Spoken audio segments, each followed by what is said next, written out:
You don't have to stick to a routine when it comes to sexual intimacy. There are multiple facets to it. So start exploring new things. Let's say every month I'm going to try something new, even in your sexual intimacy. Be open with your partner. Be open to trying. Create that space. So that effort will automatically improve your spark, and that is how you build your intimacy as well. And that, how important is that for a women's hormonal status? Okay. I am a little bit doubtful. Is it really important to play a role in the circadian rhythm, the harmony of the hormones? Or, if sexual fulfillment is not there, it is not a big deal. So sexual fulfillment, right? So for example, what is the difference between two very good friends or best friends living under the same roof and to a couple living under the same roof in the house? There should be a primal difference, right? So the idea is, even from an evolutionary point of view, human beings always had food, water, sex, and then shelter. It was never the other way around. So shelter was created for privacy as well as, of course, to ward off dangers and things like that. So when it's that primal and you remove it out of the equation, you remove it out of your relationship because you're more career oriented, or you're more tired, or you're running behind some financial goals and things like that, what happens is there's a lot of exhaustion which happens. There's a lot of frustration which happens, and of course it'll take a toll on your hormones as well. Whether the partner is working or not, whether they are busy or not, does not matter. The difference is when two friends live together, right? They're not a team. They're not intimately attached. So there'll be two different people with two different opinions, and there'll be a lot of misunderstandings after a particular point. Misunderstandings, miscommunications. This is exactly what will happen in a relationship when you don't have intimacy. When you don't have intimacy, you're not one. You're not connected. You're not emotionally intimate. So that makes your partner another person. So you start having random miscommunications, misunderstandings. You don't know where it is stemming from. You don't know why we're even fighting now. And then that creates a frustration, and some scars in those miscommunications and misunderstandings will never heal. So then you start again from that particular scar and take the communication forward. So lack of communication happens. There's no trust. There's no bonding. All of this will happen when you're sexually intimate, because that's a space where you are being yourself. You know that you're being completely safe and in a safe space, and you're bonding with your partner. When you remove that out of the equation, that is going to take a toll on your hormonal cycle as well. The other angle to this is that many people, they get into, as you said, career, building the career, building financial stability. During that part, in your practice, who is less interested in sexual intimacy? Is it men or women? Men don't really open up about a low sexual desire. So men don't open up about anything in terms of sexuality in our South Indian practice is what we see. They do come only when there's a severe dysfunction. So when they are not able to perform at all. But the layers between that is never addressed with them, because it's always associated with masculinity. So we see a lot of female clients. So we see them with low sexual drive. See, but then it's a cycle. So the cycle starts with emotional intimacy.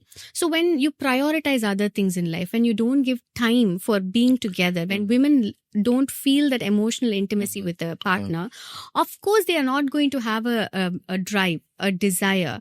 Their arousal is going to go low. They might not have. Is it related? It's absolutely related. So we used to have certain sexual response models from 1966. So that was like it was called the Masters and Johnson model, which was created, which was very linear. So it'll say that nothing is, it all starts with desire. So it used to start with desire. So there's excitement, there is plateau, and then there's arousal, and then there's orgasm. So it's all linear. There's nothing changing. Then there was the Kaplan model. The Kaplan model is again very, very, very linear. Say that again one more time for the initial model. Excitement. Excitement. Then there's a plateau. And then there's an arousal.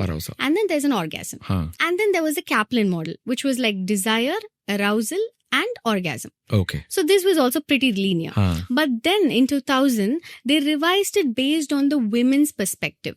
So women, they started feeling that desire is not something women begin their sexual contact with. So a lot of women were like, we are not having that desire. Correct. So for me to get involved in sex, so that is not my beginning point. So then they started assessing how this works. So this is the Bayesian circular model, which was, which came out in 2000, which started exploring that. See, for a woman to feel intimacy, they should start feeling emotionally connected. That's the first step? That is the first step. So not desire. Not desire. So then you have to feel emotional intimacy. They should feel the trust, the safety. And then there's a sexual neutrality as the next step. Neutrality means they are not inclined for a sexual contact. They just want some environment which is more intimate. That's all they needed. And then the next was arousal, which fed off into desire. Or sometimes it can be desire and then arousal. Okay. So it can change. And then there was a sexual satisfaction. And lots of women were saying that orgasm was not the only sexual satisfaction they were looking at. Even the fact that bonding time, the pleasure that they felt in the entire act was good enough, was satisfying enough, was the response that they felt. So it was more like a circular model, which was like this arousal, desire, and then a satisfying response. And then it again started off with that. See, only when women feel satisfied will they be motivated to try again, right? So only when you like some food, you want to go ahead and try it out again. So similarly, a lot of women keep saying, I have low sexual drive now, I have low sexual desire now. That is because they've not had satisfying sexual experiences at all. Either that is because of them or because of their partner or because of them as a couple. They don't put that effort. So automatically they're not motivated to try again, because what's the point? It's not very satisfying. So I don't want to try it again. So that becomes like a vicious cycle, and then they are never like they don't have a good desire or a drive. It's very simple and very easy to start restructuring it. Once they start having a good satisfied sexual response, obviously their sexual desire and sexual response will improve. What do you mean by restructuring it? You discuss with the patient? Yes, we do discuss with the patient as to what exactly is the problem. See, a lot of times men think that it's hormonal. So she's going through some hormonal issue. Changes. That is the reason why she's having a low sexual drive. Lack of libido is what they feel. But, a lot of studies say women it's not about previously it was thought that women in 20s are at the peak of their sexuality. That's when they're very aroused or they are more into exploring their sexuality.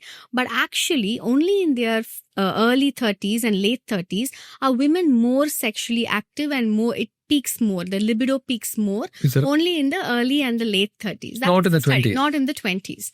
So this is the studies which have come out recently. So having that in mind. So I'm just summarizing that. So you're saying that women between 30 to 35 have much more libido compared to 20 to 25. Women in early 25s, early 20s. That's a surprise to me. Absolutely. And that's because of the hormone called estrogen as well. Okay. So even when you say estrogen, initially there are a lot of, when the HPO axis, that is the hypothalamo-pituitary-ovarian axis, when it's immature, there's a lot of hormonal variations that happen. So for it to become more sustained, it takes a bit longer.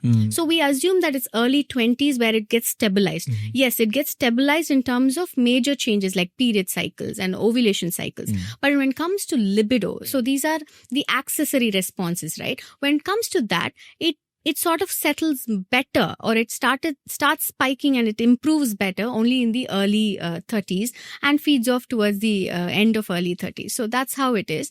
And so men saying, bringing a wife who's like 32, 33 and then saying that, is there a hormonal problem?